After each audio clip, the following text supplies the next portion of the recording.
Hello everyone, welcome back to Rootful Planning. Today we're going to do my book reviews for the month of March. I'm a little bit late on the game, but it's Go Wild the month and I've been kind of trying to figure it out how to get ready for Go Wild, as this is my first Go Wild. So let's start with this video. So let's just start with really simple, like going through these pages as fast as I can. I'm happy to say that I'm still on track on my books that I have to read through the year. So far in March I read 15 books. From those, 2 were physical, 1 was Kindle, and 12 were audiobooks. It was a slow month for me, and not only was a slow month for reading, but also was a month in the one that I didn't touch my planner so much. So you can see that I didn't put any pictures there, so I have to update that. And this is the most funniest part over here. Like the color, I changed it completely because I know I said that I didn't like it, so I just changed it. And I think I'm just gonna do a couple of more like that, and then I'm gonna change it again. So it kind of makes like a fun kind of like coloring thing here. I think that's what we're gonna do. March, on my monthly challenge, I had Enough, a biography. We'll talk about it a little bit. And then on March, I read my 12 in 12 challenge. I did The Housemaid, and I gave it 4 stars. I really like it. So far, everything that my husband has selected through the year is very good. I still haven't read so far for April this Philippa Gregory book, The Last Tudor. So fingers crossed that I can finish reading it before April 30th. I still have a couple days, so I think we can do it. For my alphabet challenge, if you see, it's almost done again, but you see there's a couple things: P, Q, U, V, and X. So if you guys have any recommendations, please let me know in the comments. I will really appreciate it, because I have zero idea of books with these letters, and yeah, sometimes it just gets a little difficult. One thing I want to show you is that I've been coloring this, and I'm really happy about it because I colored another book for last month. It was 0 Days, and this month I'm gonna color this one. No, it's not this one, I'm sorry, it's The Lion Game. So I'm really happy about it. I want to read other ones of it, and I am thinking of doing another one of this ones that is on my Etsy shop, that is just going to be dedicated to Frida McFadden, and another one that is going to be dedicated to Erin Hildebrand, because I really like those 2 authors a lot, and they have a lot of books, so I really wanna see it. I'm a very visual person, so when I see it like this, I know how many I have read through them and how many I'm missing, and it makes me want to achieve the goal of reading all those books. Let's go quickly to March. So I started really nice, I put everything, and then I stopped. Like I said, March wasn't a really good reading planner situation. I tried my hardest, I didn't, and it also wasn't a good month for NetGalley. I didn't finish any arcs. So I started one at the end of the month, and I finished it in April. So obviously that counts towards April. So in March, my needle for NetGalley ratio didn't move. It stayed on 76. So this month is gonna go up, and hopefully the next month will go up more. So I think I will reach 80% by the end I think by the end of this month, probably by the end of April, and I'm very happy about that because that's one of my goals. My main goals is to reach 80% and keep that 80% on NetGalley. If I can do more, it's even better. Now for the book reviews, let's go into it. So I started my month reading Butcher and Blackbird. I don't have the book with me right now because it's in my room and my husband is sleeping currently, so I don't want to bother him. So this book, guys, if you haven't read it, you need to read it, but read first all the trigger warnings on the first page. I just I didn't know if I should laugh or being worried about it. And then I realized that, oh my god, I should have understood what she was saying, all this stuff. So if you guys like cookies and cream ice cream and orzo, please don't go to this book with an empty stomach. This is such a great book. It's about two serial killers that kill other serial killers. So they only kill serial killers, and so they meet and they decide that they are gonna do a kind of like a competition every year to kill one designated person, one designated serial killer. And whoever wins, it wins something, and it goes. This book is not only it's not for a couple months, it's several years, but it's so well done, and it's so what is it, finally done, that I for me it was I was laughing at some parts because it wasn't the characters. It's the bad characters that you are going to love. I like it. I give it 4.5 stars. That half a star that it lost is because at the end of the book there's a cliffhanger, and I was like, come on, for real, this is it. And I found out that this is a trilogy, but each book is a different character. It has 2 different main characters in each book. So this is there's 3 brothers. That is half of the main character situation. So each book is one brother. So I don't know if they're gonna talk of what happened at the end of this book, but if they don't, I'm just going to be super upset, and that's why I think I had to deduct that half star on this one, just because of that. Like I said, I'm not gonna talk about the books that they have 3 star or less. I'm gonna concentrate on the books that they have 4 or more. Christine Hanna is my book of the month. I really, really love it, to the fact that by the end of the book, I was crying. I was crying while I listened to this book at work. This is how good it was. I truly, truly recommend you reading it. If you can do an audiobook, it will be the best thing ever, because Julia Willem is the narrator, and Julia Willem does chef kiss narration. I love it. I love her so much. The way that it makes you feel that you are there with the character, and not only her, but Christine Hanna herself. So this book is about the nurses that went to Vietnam and that were kind of forgotten from history. When they came back from Vietnam, they had PTSD, and they weren't considered veterans because only men went to Vietnam. That's what they will say every time they needed help. Only men went to Vietnam, not women.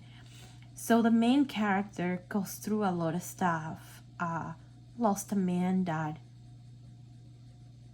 she loved, then she falls in love again, and this guy, he was horrible. I kind of figured it out by like the middle of the book, and I was very upset about it. And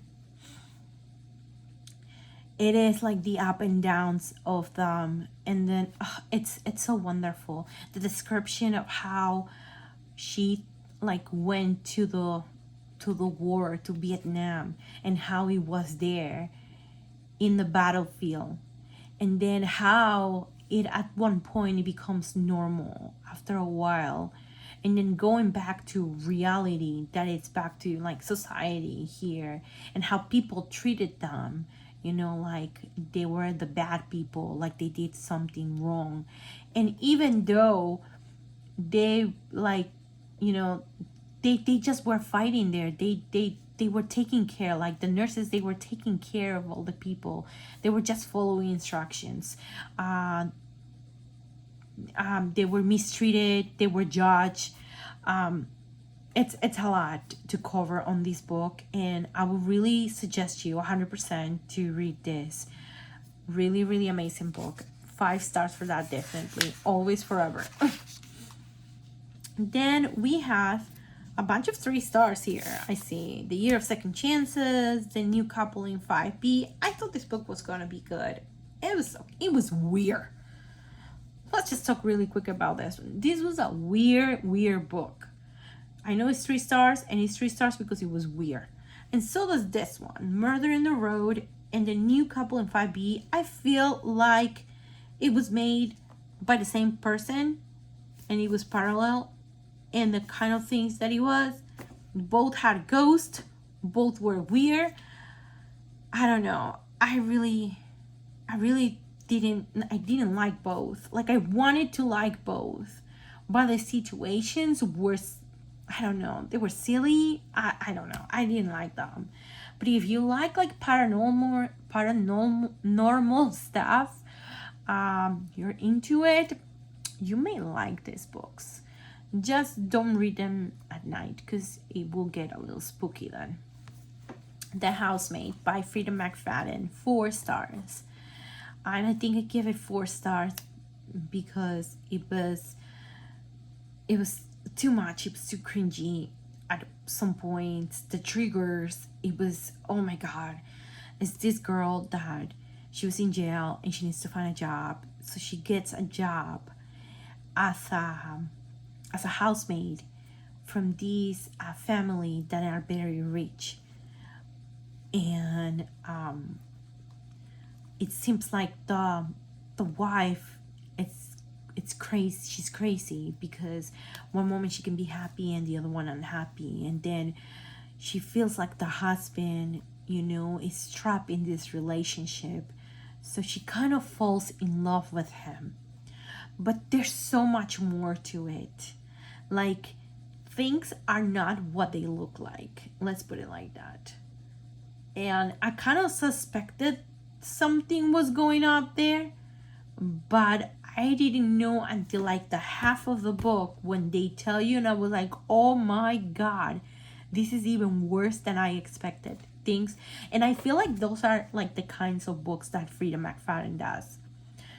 It is like I just finished one, and we'll talk about it next month, and I thought from the beginning that one character was like the killer, and he wasn't the killer. It was somebody else extra that you didn't even know, like you wouldn't even think that it was. And this is what happens in this book, I think, in most of her books, I think. Okay, in this page I have 1 5-star and 1 4-star. I want to address the whole page though. Why? Killers of the Flower Moon. It was a non-fiction book, and it talked about the murders of the members of the Osage Nation in Oklahoma in the 1920s. And it talks about how, like, the speculations of why they murdered them and everything. And I thought this book was going to be, like a historical fiction book, but it's not. It's a recount, step by step, of everything that happened, and how, in a way, this helped form the FBI. And it was so dense that I wanted to stop reading it like a couple of times, and that's why it gets a 3 stars. I feel if they would have done it in a different way, it would have been easier to stay there and stay more involved. It was too much for me, too dense. I read nonfiction books too also, but this wasn't my cup of tea of nonfiction. I didn't like it. I did like the fact that it shows us like the truth of everything that happened to these people.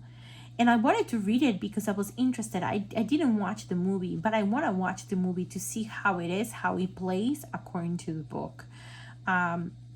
It was interesting, but it was very dense.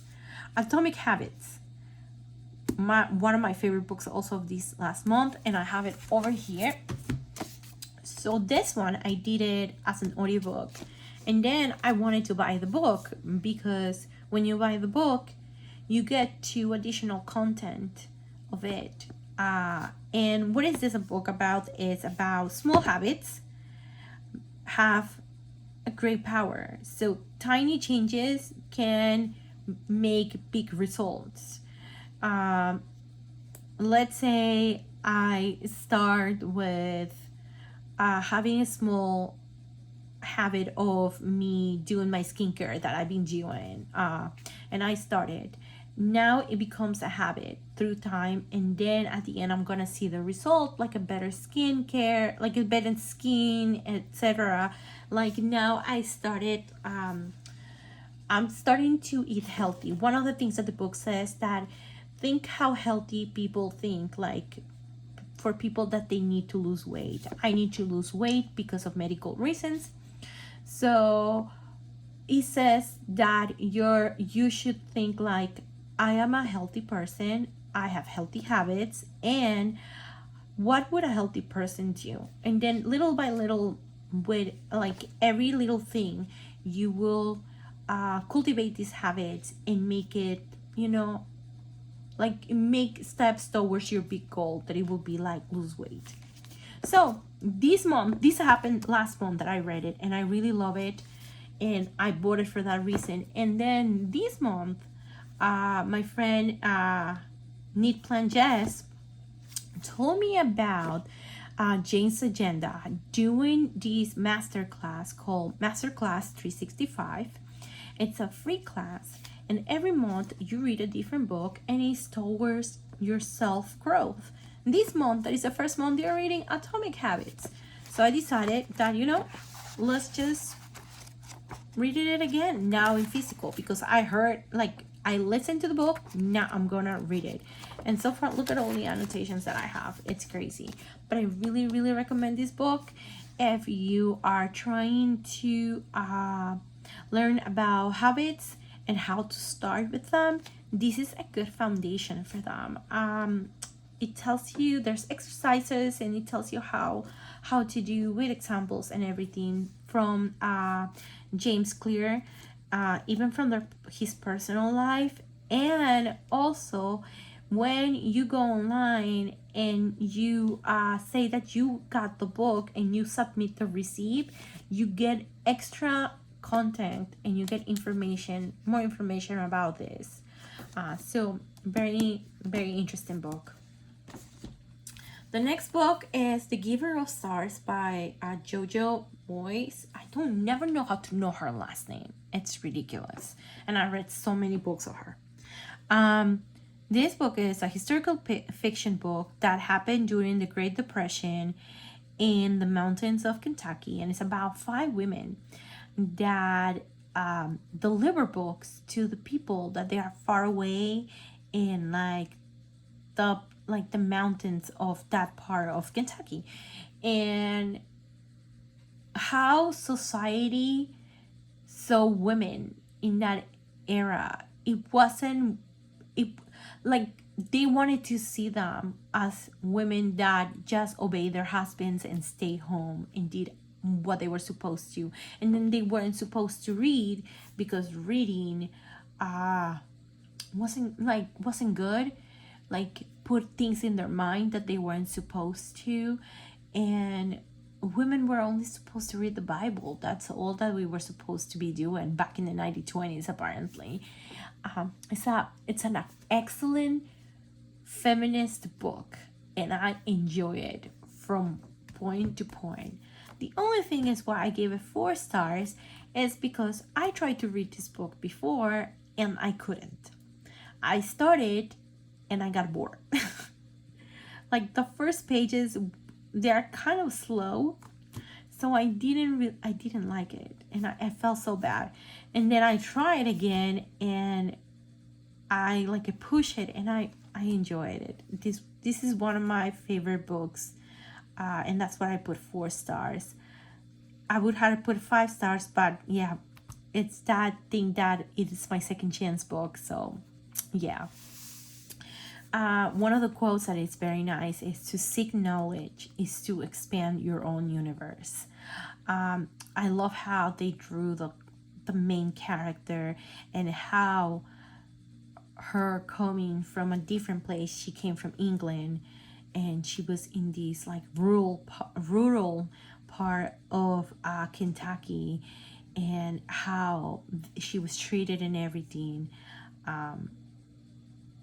It makes you feel for these like women, for these women. And then there's another one that goes to jail, and another one that is African American. So it's a lot of characters, but so rich. And it's a great book to read if you want to read about women with strong will and character and vision and dreams and friendship. Admission by Julie Boxbaum. I think I'm saying it right. It's a fiction book, but it's based on the admission scandal that happened a couple of years ago for the colleges. And this is from the point of view of one of the kids. So she's the daughter of like a B-list actress that it's in the Hallmark channel. So kind of like reference with another, like a real life person that we all know that he was involved in this scandal. And how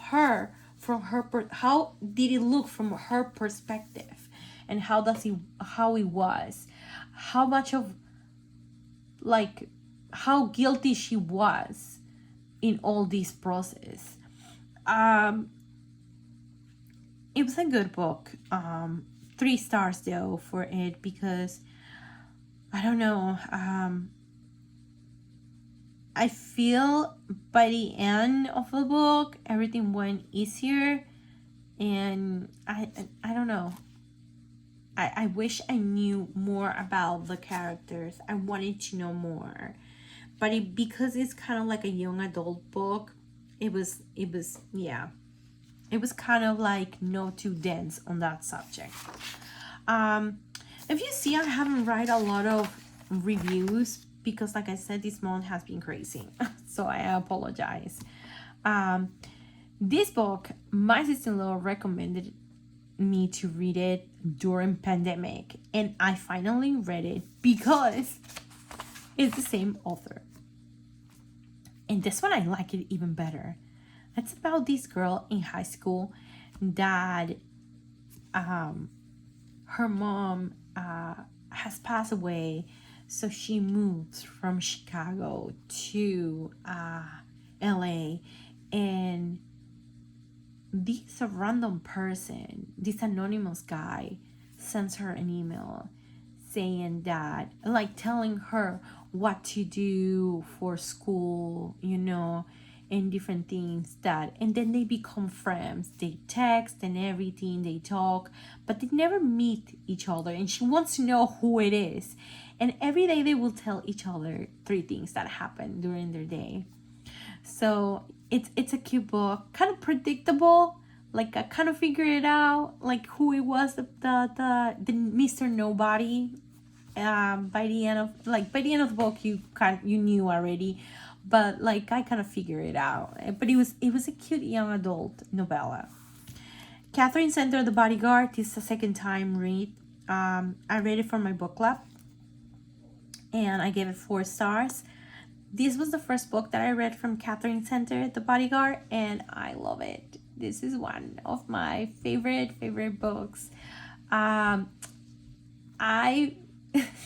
There's so many funny parts in this book. This is about a bodyguard, and she has to take care of this famous actor, and they have to pretend they are together so his family doesn't find out about it.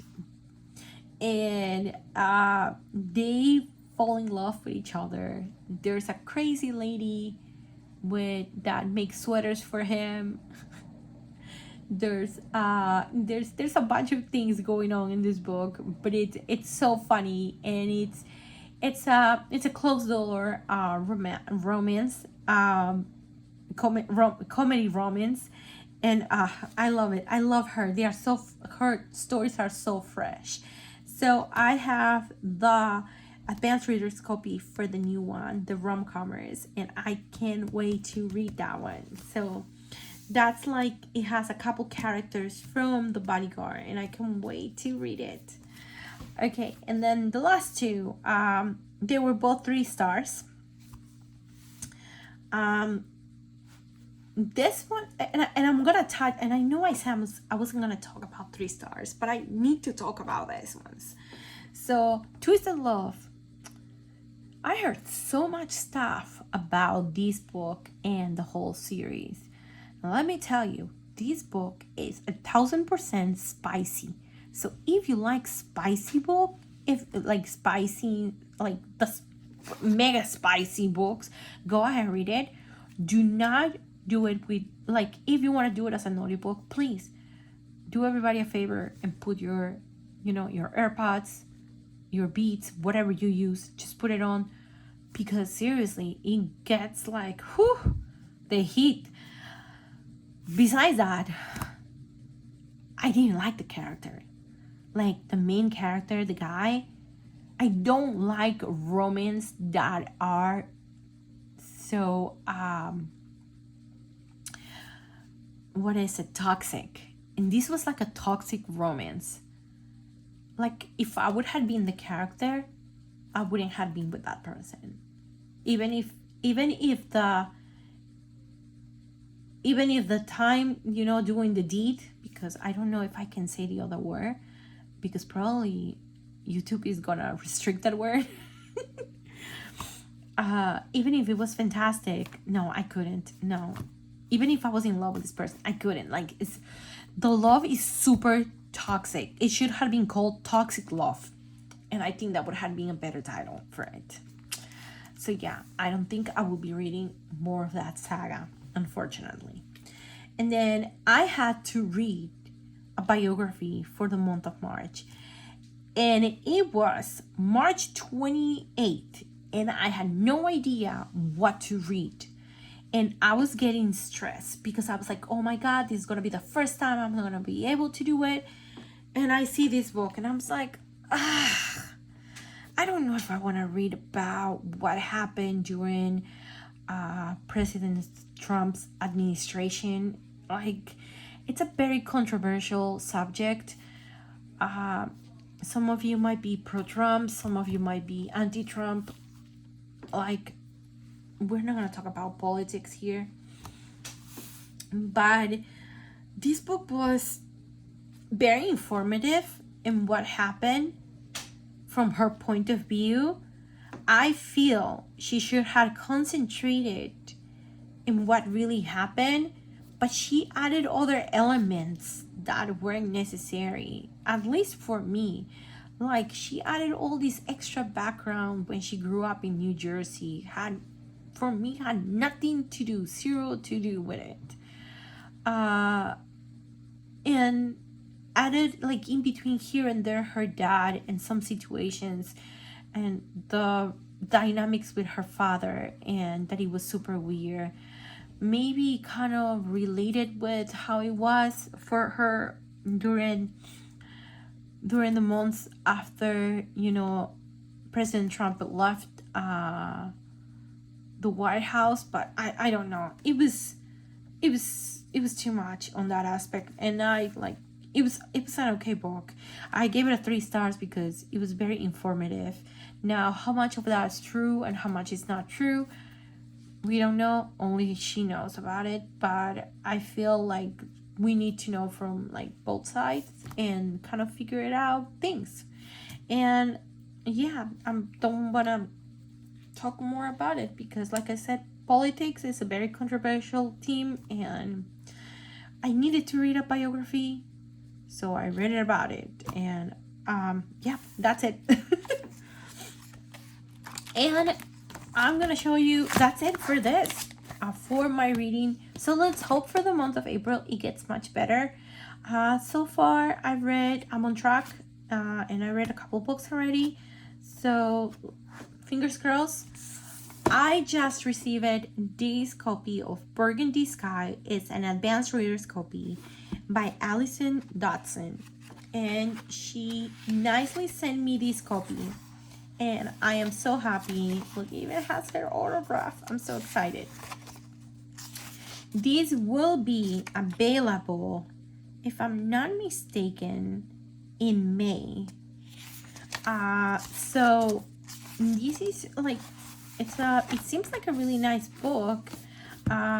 She added this little bookmark and an illustration of the main characters, Gretchen and Jonah.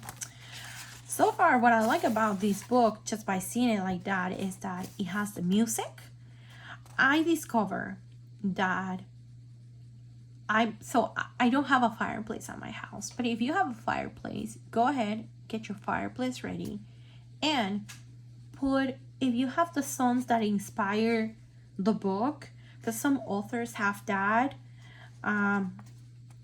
just scan the barcode and go to the Spotify, and you can listen to the music, and it goes along so good with the book, and it gives it more deep. It is kind of like being in a movie without being in the movie. I really like that. So this is what I like about it. And I like also that she dedicated that to her grandmothers. So it is nice. This is gonna be a read for this month of April, because next month the book comes out, so I need to read it. And then we have this one that I'm reading for my book club. It's called Heartless Hunter, and it's the Crimson Moth book 1. So this is a series. One of our members recommended this book to read it, so we're all reading it right now, and I really hope it's good. I really like it. If you like fantasy, if you're into witches and all this stuff, go ahead, take this book, and a little romance. Give it a chance. It's a good book.